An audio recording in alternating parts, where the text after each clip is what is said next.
Bien, bienvenidos a la segunda parte de nuestra serie Perfecta Unidad. El tema de hoy es ¿qué destruye y qué construye las relaciones? Por favor, repitan conmigo: ¿qué destruye y qué construye las relaciones? Muy bien, hemos salido de la serie Mi Iglesia, donde hemos aprendido lo que es la iglesia, qué significa y cómo es que nosotros somos la iglesia del Señor. Y esta serie es contigua, es decir, es una serie que es una secuencia o una consecuencia más bien de la serie anterior, y es la serie Perfecta Unidad, que es cómo funcionamos nosotros juntos, los hermanos unánimes en armonía. Ahora, les dije que he basado esta serie en Juan capítulo 17, que es la oración de Jesús, precisamente registrada en el Nuevo Testamento, que viene a ser la oración más larga y más importante de la palabra de Dios como tal. Es cuando Jesús le dice al Padre: Señor, te pido que ellos sean uno, como tú y yo somos uno. Y el Señor pide que nosotros seamos uno, diciendo que hay una consecuencia de nuestra unidad. Dice que sean uno para que el mundo crea que tú me enviaste, que sean uno para que el mundo conozca que tú me enviaste. Quiere decir que algunos no creyeron en el pasado porque no fuimos lo suficientemente unidos. Otros no creen en el presente porque no somos lo suficientemente unidos. Por eso es necesario que seamos unidos para que el mundo, como consecuencia de nuestra unidad, crea. Y vamos a ver lo que dice el apóstol Pablo respecto a las divisiones en la iglesia. Por ejemplo, en 1 Corintios 1:10: Amados hermanos, les ruego por la autoridad de nuestro Señor Jesucristo que vivan en armonía los unos con los otros, que no hayan divisiones en la iglesia. Por el contrario, sean todos de un mismo parecer, unidos en pensamiento y propósito. En un mismo parecer significa que estemos de acuerdo, que estemos de común acuerdo. Ahora, ¿cómo podemos tantas personas estar en un mismo pensamiento? Si somos miles de personas en la iglesia, ¿cómo podemos todos tener un mismo pensamiento? Y es de la siguiente manera: nosotros todos somos el cuerpo de Cristo. Y como cuerpo de Cristo, todos somos miembros con una función en particular. Ahora, ¿quién es la cabeza de este cuerpo? Cristo. Cristo mismo es la cabeza. Ahora, Pablo escribió: nosotros tenemos la mente de Cristo. Porque si la cabeza es Cristo, la mente del cuerpo es la mente de Cristo. Y es una sola mente, es un solo pensamiento. Nosotros pensamos como Cristo piensa. Cuando el apóstol dice: ya no vivo yo, mas vive Cristo en mí, está diciendo, en otras palabras, ya no pienso yo como solía pensar, sino que pienso como Cristo piensa. Ya no hablo yo como solía hablar, sino que hablo como Cristo habla.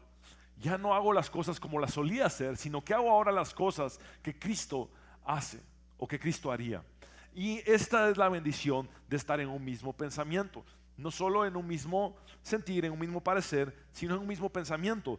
Y aparte habla también el apóstol del mismo propósito. Es decir, todos tenemos una misma finalidad, una misma meta que alcanzar. Todos tenemos una misma comisión, por ejemplo. ¿Cuál es la gran comisión? Ir por todo el mundo y predicar el evangelio a toda criatura. Todos tenemos un mismo propósito. Es decir, estamos unificados, estamos unidos. Ahora, en esta predicación quiero hablarles de 4 cosas que destruyen las relaciones y 4 cosas que construyen las relaciones.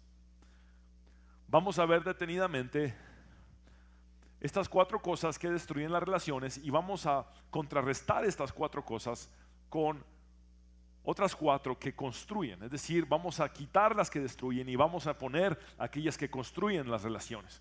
Porque para ser unidos necesitamos tener una buena relación entre nosotros. No podemos ser unidos sin una buena relación.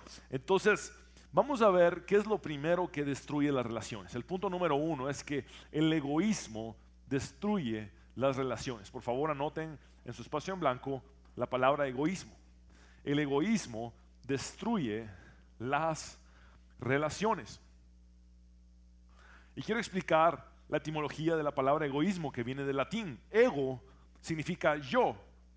Y cada vez que ustedes ven ismo en una palabra, significa la práctica de. Entonces, egoísmo es la práctica del yo. Cuando todo lo que yo hago está basado en mí mismo. Eso es egoísmo. Cuando todo lo que yo quiero, todo lo que yo establezco, todo lo que yo funciono, opero, está basado en mí mismo. Ese es el egoísmo. Por ejemplo, egoísta es alguien que dice: yo quiero lo que tú tienes. Decir yo quiero lo que tú tienes, eso es egoísmo. Por ejemplo, se podría manifestar el egoísmo diciendo lo siguiente: yo no quiero que tú tengas lo que yo tengo. Se lo repito, yo no quiero que tú tengas lo que yo tengo. Y es que desde niños hemos aprendido a ser egoístas. Es decir, nadie nos ha enseñado a ser egoístas, pero nacemos en una naturaleza caída o de pecado que por ende nos hace ser egoístas. Lo primero que un niño aprende a decir desde muy pequeño es mío, mío, mío. Y cuando un niño empieza a entender que existen cosas que les pertenecen a él, son mías y de nadie más. Y lo que va pasando es que con el paso del tiempo vamos arreglando más las palabras que decimos porque vamos creciendo, pero la actitud sigue siendo la misma. La actitud sigue siendo de decir esto es mío, aunque ahora lo digamos más elegantemente como adultos. Esa es nuestra naturaleza. Ahora, vamos a entender que este egoísmo solamente causa destrucción y división. Veamos lo que dice el apóstol Santiago en capítulo 4 y versículos 1 y 2. ¿Qué es lo que causa las disputas y las peleas entre ustedes? ¿Acaso no surgen de los malos deseos que combaten en su interior? Desean lo que no tienen, entonces traman y hasta matan para conseguirlo. Envidian lo que otros tienen, pero no pueden obtenerlo, por eso luchan y les hacen la guerra para quitárselo. Sin embargo, no tienen lo que desean porque no se lo piden a Dios. Me gusta lo que hace el apóstol acá, porque está diciendo muy bien, dense cuenta que entre ustedes hay egoísmo, entre ustedes hay envidia, pero ¿saben qué? Nunca van a tener lo que quieran, al menos que se lo pidan a Dios. Cuando nosotros le pedimos a Dios, las cosas cambian. Dios mismo, Jesús nos dijo: pedid se os dará, buscad y hallaréis, llamad y se os abrirá. Porque todo el que pide recibe, el que llama se le abre, y el que busca encuentra. Ahora, lo que quiero que notes es que el egoísmo no nos lleva a ninguna parte. De allí nacen las disputas, las peleas, las contiendas. Mira lo que dice Proverbios 28-25: el que mucho ambiciona provoca peleas. La misma visión es la que provoca las peleas, pero el que confía en el Señor prospera. Santiago 3:15 dice: pues la envidia y el egoísmo no forman parte de la sabiduría que proviene de Dios. Dichas cosas son terrenales, puramente humanas y demoníacas. En otras palabras, el egoísmo no existe en el cielo. En el cielo no hay egoísmo. El egoísmo es algo que se da solamente en el planeta Tierra, y se da en el planeta Tierra como consecuencia de nuestra carne y como consecuencia de la obra satánica o demoníaca. Es lo que dice aquí Santiago. Ahora, Satanás vino a robar, matar y destruir. En el momento en que decimos que Satanás roba, eso lo convierte en egoísta, porque quiere tener algo que no es de él, no le corresponde a él. Eso es egoísmo. Quiero para mí lo que no es mío. Eso es egoísmo. Satanás es egoísta y por ende trata de sembrar egoísmo en nosotros. Ahora, ¿cómo contrarrestamos el egoísmo? Y la clave es la generosidad. Mira esto: la generosidad construye las relaciones, mientras que el egoísmo las destruye, la generosidad las construye. Mira lo que dice Filipenses 2:4: ninguno busque únicamente su propio bien, sino también el bien de los otros. Ahora, me gusta la palabra únicamente, porque sí significa que debo de buscar mi propio bien, pero no solamente mi propio bien, sino que debo de buscar mi propio bien y al mismo tiempo buscar el bien de los demás. Eso es lo que está diciendo el apóstol Pablo. Gálatas 6:8 dice: quienes siembran únicamente para complacerse a sí mismos solo cosecharán de ello la destrucción. Es decir, Dios estableció la ley de la siembra y la cosecha. Y en esa ley de la siembra y la cosecha, todo funciona.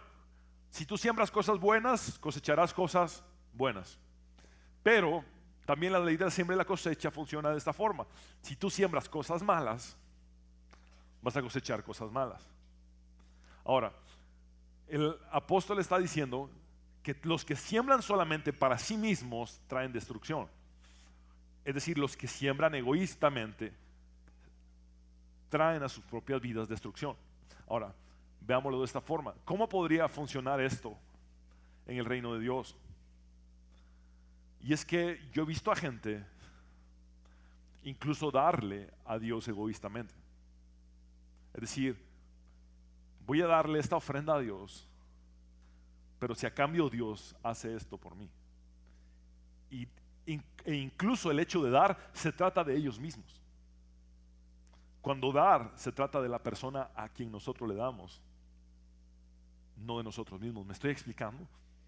Amén. Mira lo que sigue diciendo: pero el que siembra para agradar al Espíritu cosechará la vida eterna.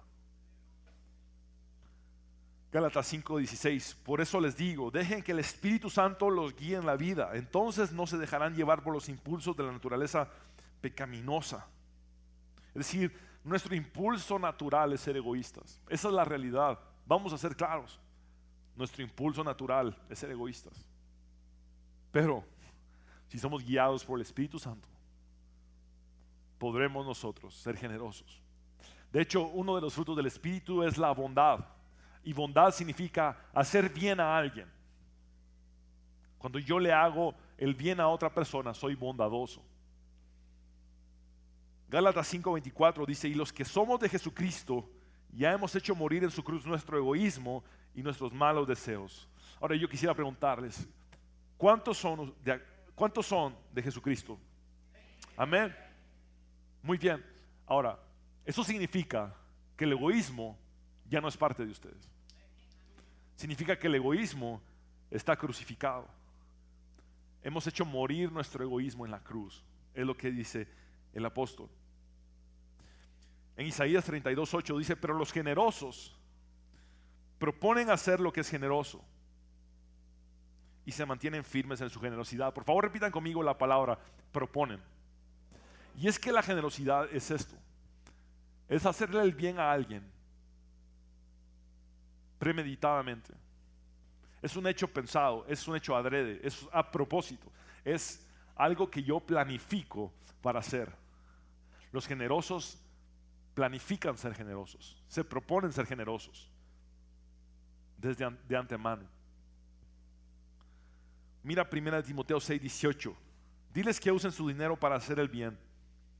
Deberían ser ricos en buenas acciones, generosos con los que pasan necesidad y estar siempre dispuestos a compartir con otros.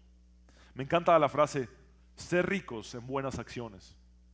Más que ser ricos en dinero, ser ricos en buenas acciones. Significa hacer el bien por los demás, darle al necesitado y compartir con todos. El hecho de compartir lo que hace es destruir el egoísmo y desbordar la generosidad. Así es que hemos visto ya que el egoísmo destruye, pero que la generosidad construye las relaciones. Ahora vamos a ver el punto número 2. Es que el orgullo destruye las relaciones. Por favor, anota la palabra orgullo en el espacio en blanco. El orgullo destruye las relaciones. Y vamos a ver lo que dice la palabra al respecto. En Proverbios 13:10 dice así: el orgullo lleva a conflictos. Los que siguen el consejo son sabios. Ahora, el orgullo es evidentemente la soberbia, la altivez, la prepotencia. Es fácil describirlo, pero se manifiesta de algunas maneras. Se puede manifestar sutilmente sin que nosotros nos demos cuenta, por ejemplo. ¿Saben cuándo podemos tener orgullo y no darnos cuenta? Cuando estamos criticando a los demás constantemente. Cuando estamos criticando, tenemos que revisar nuestros corazones porque puede ser que haya en ellos orgullo. Por otro lado, el orgullo puede manifestarse cuando estamos comparándonos todo el tiempo. Cuando yo pienso, yo soy mejor que esta otra persona. Yo esto lo hago mejor que fulano de tal. Ese es orgullo. El orgullo también se manifiesta con la falta de voluntad para cambiar. ¿Sabe qué? Yo nunca voy a ser diferente, yo soy como soy, y el que quiera que me acepte y el que no, no, y me da igual. Eso es orgullo. También orgullo es cuando nosotros creemos merecer algo. Una vez estaba hablando con un amigo acerca del matrimonio y me decía, cuando me meto en problemas en el matrimonio es cuando yo creo que me merezco algo y mi esposa no me da eso que yo creo merecer. Y me marcó esa plática porque es cierto. En el momento en que nosotros creemos que nos merecemos algo, ya estamos mal. Si no nos merecíamos nada y Jesús lo dio todo por nosotros. Ahora, qué complicado vivir creyendo que me merezco algo cuando la gente no es adivina para pensar lo que yo creo que me merezco y entonces hacerlo.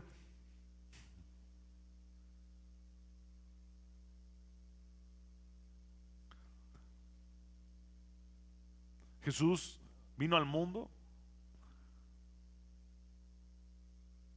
no a exigir algo que se merece o que se merecía, sino a darlo todo. Por ejemplo, seamos honestos, Jesús, el Hijo de Dios, vino a este mundo. ¿Qué es lo que Él se merecía realmente? Adoración, exaltación, que los ángeles se postraran a sus pies, que toda la humanidad se postrara a sus pies, que toda lengua confesara que Él es el Señor. Eso es lo que Él se merecía al venir a este mundo. Pero Él no vino a buscar eso. Jesús se merecía que todos le sirvieran en este mundo, pero Jesús dijo, yo no vine a servir. Yo no vine a buscarme lo que yo me merezco. Y Jesús sí que se merece todo. Pero Él no vino a buscarse lo que se merecía. Él vino a dar. Él vino a ver qué necesitaba el mundo. Él vino a ver qué necesitabas tú, qué necesitaba yo. Entonces dijo, la solución es entregarme por completo en la cruz del Calvario para salvarlos. Él no basó su vida en lo que merece, sino en lo que pudo hacer por otros. De hecho, la palabra dice que Él no estimó el ser igual a Dios como algo a que aferrarse, sino que se despojó de sí mismo, tomando forma de siervo y de hombre, muriendo en la cruz por nosotros. Alguien que creyó merecerse algo fue el primero que le falló a Dios en la historia de la eternidad. Su nombre es Lucifer. Lucifer pensó que se merecía algo y entonces cayó. Pero quiero demostrarles cómo la soberbia y la arrogancia nos llevan a la caída. Proverbios 16:18 dice, la soberbia precede al fracaso, la arrogancia anticipa la caída. Déjame decírtelo en otras palabras. Si eres soberbio y arrogante, vas a fracasar y vas a caer. Así de sencillo. Lo hemos visto en los siervos de Dios con el paso del tiempo. Aquellos que les sirven a Dios y empiezan a inflar el pecho y el ego y empiezan a vivir en arrogancia y empiezan a pensar que las cosas funcionan porque ellos son grandes instrumentos de Dios y que llegan a creer que ellos son algo que los demás no son. Son aquellos siervos que después avergüenzan el nombre de Cristo porque caen en pecado. Después de la arrogancia viene la caída y es la ley divina. Solo así funciona. Si hay arrogancia y soberbia, lo que viene es la caída, lo que viene es fallarle a Dios. Por eso, la palabra también dice, el que esté firme mire que no caiga. ¿Y cómo miro que no voy a caer?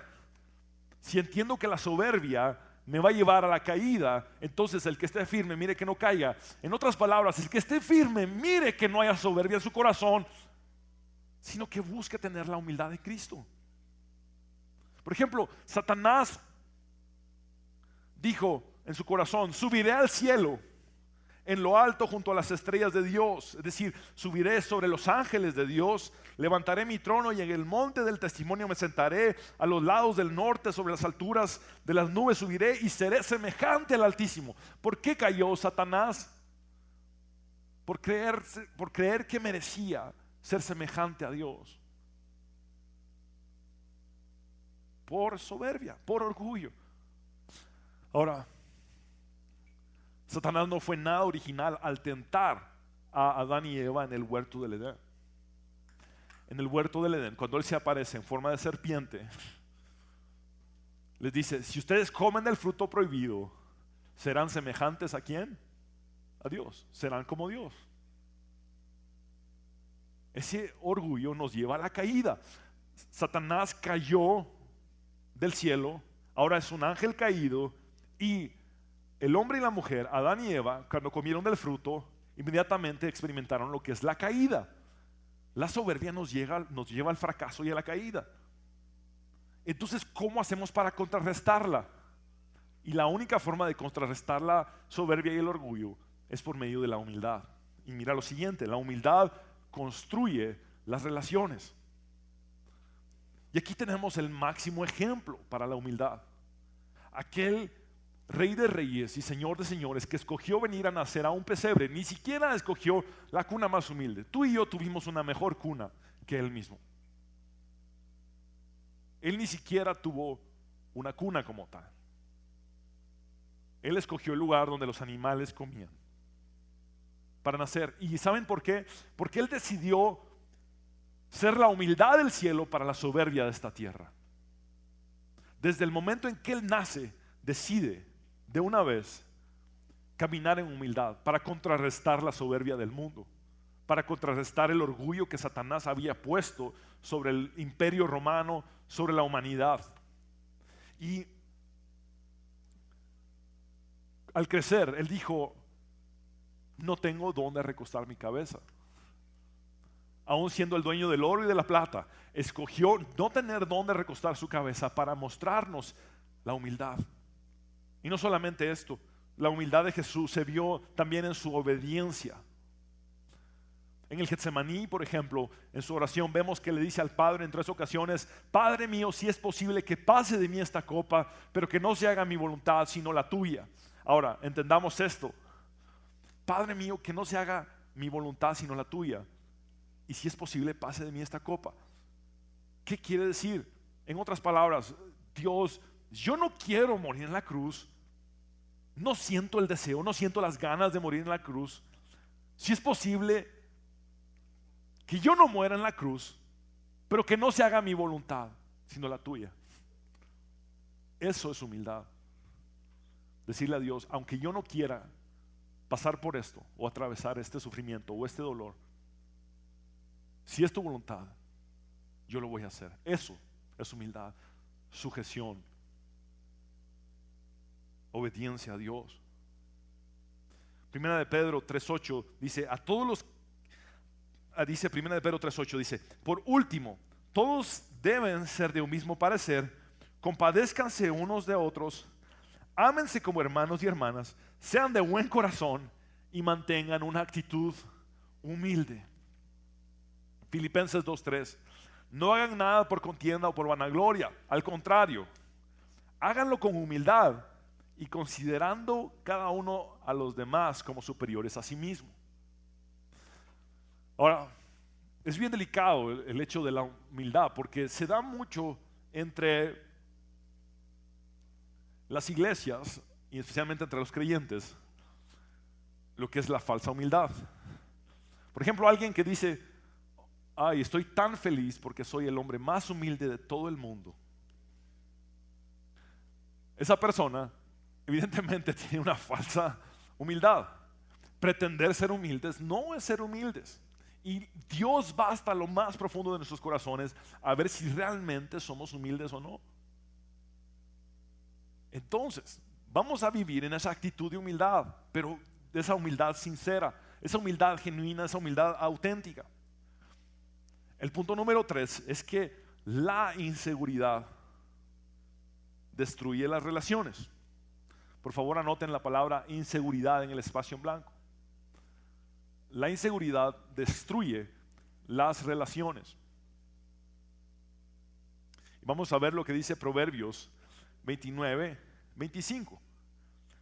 Temer a la gente es una trampa peligrosa, pero confiar en el Señor significa seguridad. Vamos a entender esto. Temer a la gente es una trampa peligrosa. ¿Saben qué? Vivir con miedo a la opinión de los demás es una trampa peligrosa. Por ejemplo, cuando nosotros vivimos por el qué dirán, somos títeres de lo que los otros dicen. Nos movemos en base a lo que otros dicen. Y muchos no tienen una estabilidad en sus relaciones por inseguridad. Muchos no son unidos porque son inseguros. Les da miedo relacionarse con personas. Y el miedo al que dirán es algo muy fuerte.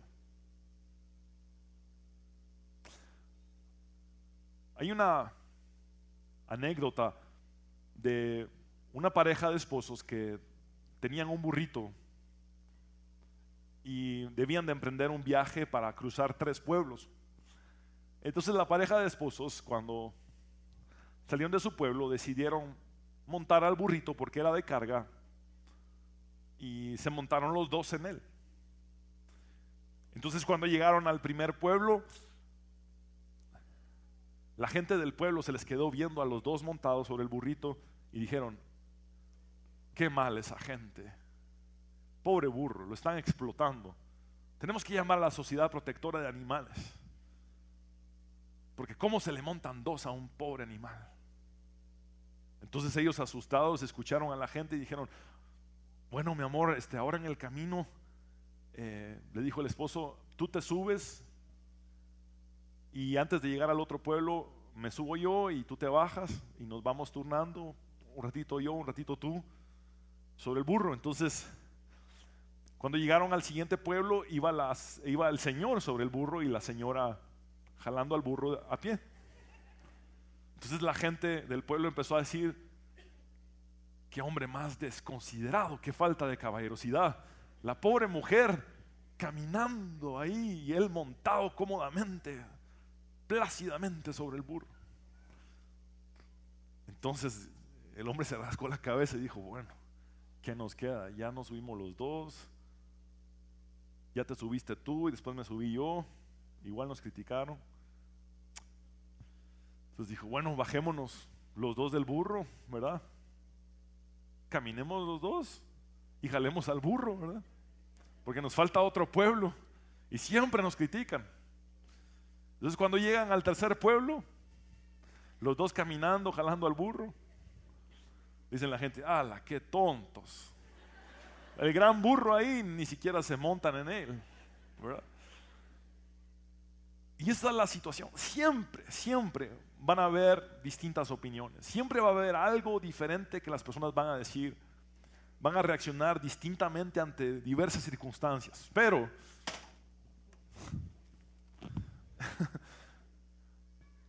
Pero la idea es que nosotros no seamos títeres del que dirán.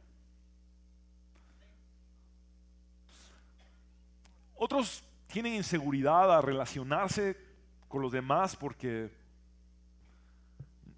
no quieren mostrarse tal cual son. Si conocieran mi pasado, si supieran quién soy yo realmente, me van a rechazar. Ese es un pensamiento. Yo hablaba en una ocasión con un siervo de Dios que fue un soltero muy codiciado y él nos decía: ¿saben por qué hay un montón de patojas que se quieren casar conmigo? Porque no me conocen. Me ven cantando y me ven predicando y ahí se quieren casar conmigo, pero si me conocieran bien, no quisieran casarse conmigo. Y muchos tenemos inseguridad en las relaciones porque decimos: ay, si me muestro tal cual soy, me van a rechazar. Mira Génesis 3:10, dice, y él respondió, se refiere a Adán, oí tu voz en el huerto y tuve miedo porque estaba desnudo y me escondí. Tuve miedo de estar desnudo. Algunos tenemos miedo de desnudar el corazón. Algunos tenemos miedo de desnudar el alma, de mostrarnos tal cual somos. Entonces pasa algo muy extraño, y es que como tenemos miedo al rechazo, entonces mejor nosotros rechazamos. En otras palabras, rechazo yo antes para que no me rechacen a mí, y entonces no me relaciono. Ahora, ¿qué necesitamos para contrarrestar esta inseguridad o este temor a relacionarnos con las personas? Es el amor. Mira lo siguiente, el amor construye las relaciones. El amor echa fuera el temor, el amor echa fuera la inseguridad.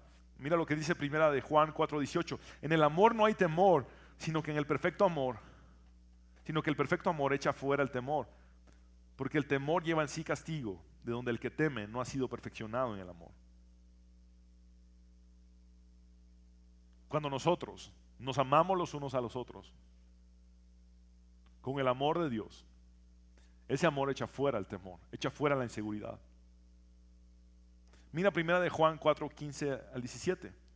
Todos los que confiesan que Jesús es el Hijo de Dios, Dios vive en ellos y ellos en Dios.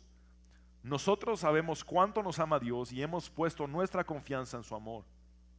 Dios es amor y todos los que viven en amor viven en Dios y Dios vive en ellos. Y al vivir en Dios, nuestro amor crece hasta hacerse perfecto. Por lo tanto, no tendremos temor en el día del juicio, sino que podremos estar ante Dios con confianza, porque vivimos como vivió Jesús en este mundo. Pero hay algo que escribe aquí el salmista que me llama completamente la atención, y es que dice, nosotros sabemos cuánto nos ama Dios y hemos puesto nuestra confianza en su amor. Ahora, mi pregunta para ti es, ¿sabes tú cuánto te ama Dios?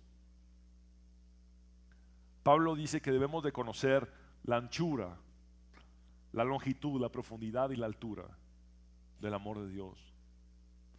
Al tú saber cuánto Dios te ama, echas fuera todo temor y entonces confías en el amor de Dios. Necesitamos amarnos los unos a los otros en el amor de Dios para que no exista inseguridad en nuestras relaciones. El punto número 4 es que el resentimiento destruye las relaciones. Por favor, anota la palabra resentimiento en tu espacio en blanco. El resentimiento destruye las relaciones. Vamos a ver lo que dice Job 5:2. Te aseguro que el resentimiento destruye al necio y los celos matan al ingenuo. Es decir, el resentimiento trae destrucción. Entendemos por resentimiento la falta de perdón, la amargura en el corazón. Y esta es tal vez la parte más complicada de todo lo que hemos visto. Porque todos en algún momento hemos sufrido que alguien nos haga algún daño. A ver, que levanten la mano el que jamás ha sido lastimado por nadie en este mundo.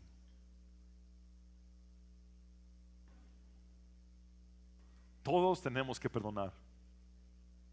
Ahora, no es fácil perdonar. No es sencillo. Mira lo que dice el salmista Asaf en el Salmo 73, 21-22. Cuando mi corazón se llenó de amargura y en mi interior sentía punzadas. Ahora, hago una pausa aquí.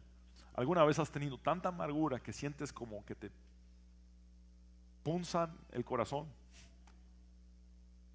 Entonces era yo torpe y sin entendimiento. Era como una bestia delante de ti. En otras palabras, la amargura me volvió una persona torpe, sin entendimiento. El rencor me volvió una persona torpe, sin entendimiento. Como una bestia delante de ti. En otras palabras, era como un animal reaccionando a sus instintos. Es una palabra fuerte. Pero sí, perdemos la cordura por el resentimiento. De repente estamos muy contentos y se nos cruza la persona que nos hizo daño y decimos, ¡ay! Ya se me amargó el día, ¿verdad? Y empezamos a reaccionar en base a instintos, no al espíritu. Por eso dice el salmista, se reaccionaba como una bestia, como un animal.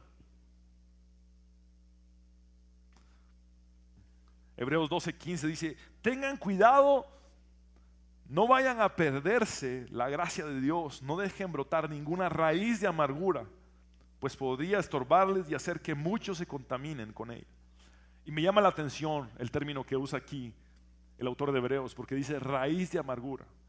Significa que tiene la capacidad de crecer. En el momento en que yo tengo una raíz, corro el riesgo de que si alimento esa raíz, crezca y cada vez sea más grande. Es importante aprender a perdonar. Mira lo siguiente, el perdón construye las relaciones. Mientras que el resentimiento las destruye, el perdón las construye. Sabes que en una ocasión le preguntaron a la esposa de Billy Graham, ¿cuál es la clave para el matrimonio? ¿Cuál es la clave para haber estado casada tantos años con un siervo de Dios? Y ella contestó, nosotros somos expertos en perdonar.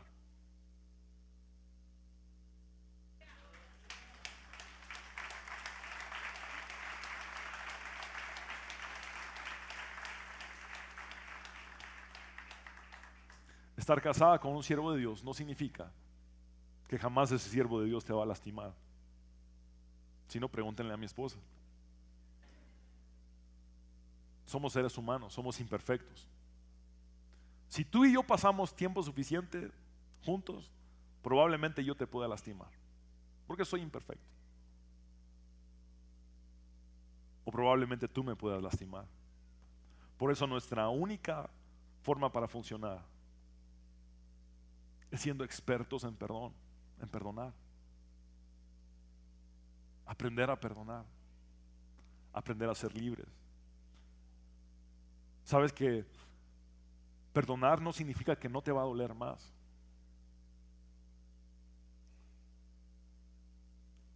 Pero por lo menos vas a ser libre. Te lo digo de esta forma. A algunos les cuesta perdonar porque todavía están sufriendo por lo que les hicieron. Pero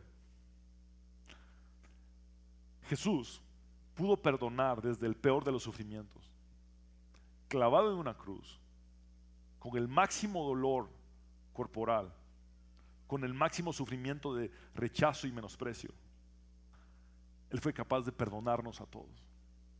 Si tú estás sufriendo, desde ahí puedes tener la capacidad de perdonar.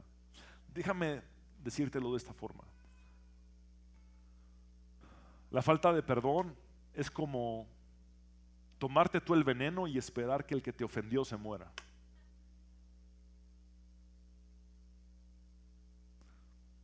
Porque por lo general el que comete la ofensa al ratito está bien, pero el que sufrió la ofensa puede pasar años con rencor.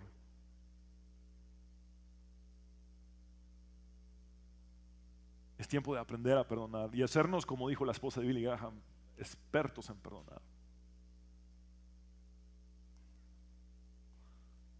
Colosenses 3:13 dice, sean comprensivos con las faltas de los demás y perdonen a todo el que los ofenda.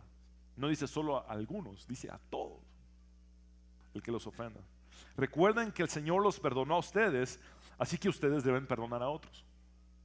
Yo quiero preguntarles en esta mañana, ¿cuántos han recibido perdón por sus pecados?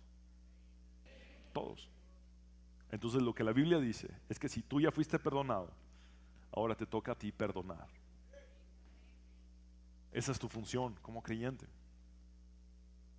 Tito 3:3-7 dice, en otro tiempo nosotros también éramos necios y desobedientes. Fuimos engañados y nos convertimos en esclavos de toda clase de pasiones y placeres. Nuestra vida estaba llena de maldad y envidia y nos odiábamos unos a otros. Pero Cuando Dios nuestro Salvador dio a conocer su bondad y amor, Él nos salvó no por las acciones justas que nosotros habíamos hecho, sino por su misericordia. Nos lavó quitando nuestros pecados y nos dio un nuevo nacimiento y vida nueva por medio del Espíritu Santo. Él derramó su Espíritu sobre nosotros en abundancia por medio de Jesucristo nuestro Salvador. Por su gracia Él nos declaró justos y nos dio la seguridad de que vamos a heredar la vida eterna. De modo que si alguno está en Cristo, nueva criatura es. Las cosas viejas pasaron. ¿Cuántos creen que las cosas viejas pasaron? Muy bien, déjame decirte cuáles son las cosas viejas. El egoísmo, el orgullo, la inseguridad, el resentimiento son las cosas viejas que ya pasaron. Y aquí todas son hechas nuevas. Déjame decirte lo que es hecho nuevo: la generosidad, la humildad, el amor y el perdón.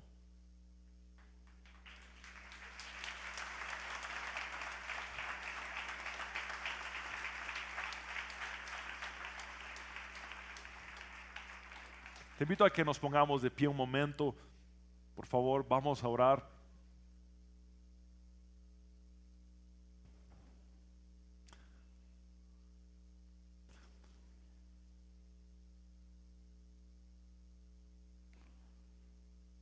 El salmista dijo: escudriña a Dios mi corazón y mis pensamientos. Es tiempo hoy de analizar tu corazón, de ver cómo estás delante de Dios, de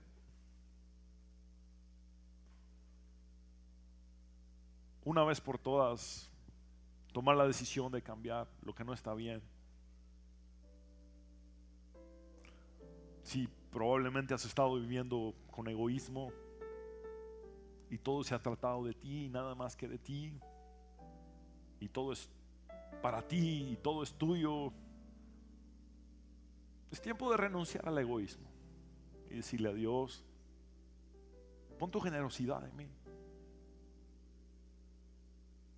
Señor, que pueda yo no solamente velar por mi propio bien, sino por el bien de los demás. Quita la indiferencia de mi corazón, Señor. Quita la indiferencia de mi corazón. Si tal vez tu problema ha sido el orgullo,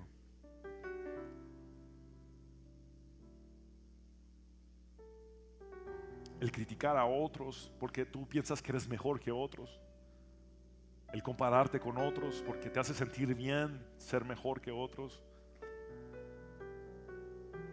hoy es el momento, este es el momento para rendirle eso al Señor, llevar esto a la cruz. El orgullo solamente nos trae destrucción, nos lleva a la caída, llevó a Lucifer a la caída, llevó a Adán y Eva a la caída, cuando quisieron ser como Dios, cuando pensaron merecerse algo. Señor, perdóname si yo pensé merecerme algo, porque no merecía nada más que morir en una cruz, pero tú tomaste mi lugar en la cruz. Gracias, porque todo lo que recibo hoy es por añadidura, por tu bondad y por tu gracia. Señor, si he estado con inseguridad en mis relaciones, si vivo con miedo al que dirán, si he sido un títere de lo que los demás dicen, te pido perdón. Si he rechazado a otros por miedo de que me rechacen a mí, te pido perdón. Señor, que tu perfecto amor quite mi temor, quite mi inseguridad, y que yo pueda relacionarme bien con los demás, seguro en ti, confiado en ti, Que podamos como iglesia, Señor, amarnos con tu amor perfecto que echa fuera el temor. Y que no importando el trasfondo ni la historia, ni nuestro pasado, estemos seguros de que jamás seremos rechazados en la casa de Dios, en el cuerpo de Cristo. Tú dijiste, el que a mí viene yo no lo echo fuera. Tú no rechazas a nadie. Tú no rechazas a nadie. Que no tengamos más temor al rechazo. Señor, y especialmente hoy quiero pedirte por aquellos que necesitan perdonar. Quizá por años, por ya demasiados años, has llevado una carga que no debe estar sobre tus hombros. Esa carga se llama falta de perdón. Pero Dios te dice hoy, dame tus cargas. Vengan a mí todos los trabajados, cargados y cansados, que yo los voy a hacer descansar por fin. Si al fin quieres descansar de ese peso que ha estado sobre tus hombros por años porque no has perdonado, ven a Cristo hoy. Ven a Jesús. Conviértete en un experto en perdonar. Déjalo ir ya. Suéltalo. Déjaselo a Cristo. Dáselo a Cristo. Señor, gracias porque habiendo sido perdonados por ti, ahora tú nos das la capacidad de perdonar a los demás. Yo quiero hablar contigo, hombre y mujer que has venido sin Cristo. Tú que necesitas a Jesús. Tú que necesitas encontrar el perdón de tus pecados. Haz esta oración conmigo. Entrégale tu vida a Jesús. Es muy diferente saber sobre Jesús que conocer a Jesús. Hoy necesitas conocerlo personalmente. Él está llamando a la puerta de tu corazón. Si tú tan solo abres esa puerta, Él entrará y tendrá parte contigo. Haz esta oración de fe conmigo. Dile, Señor Jesús. Vamos, repite esta oración con tu corazón y tus labios. Dile, Señor Jesús, te necesito. Ven a mi corazón. Cámbiame. Reconozco que soy pecador, pero también sé que moriste en la cruz para perdonar mis pecados y que resucitaste al tercer día para darme la victoria y la vida eterna. Toma el trono de mi corazón desde ahora y para siempre. En tu nombre, Jesús, hemos orado.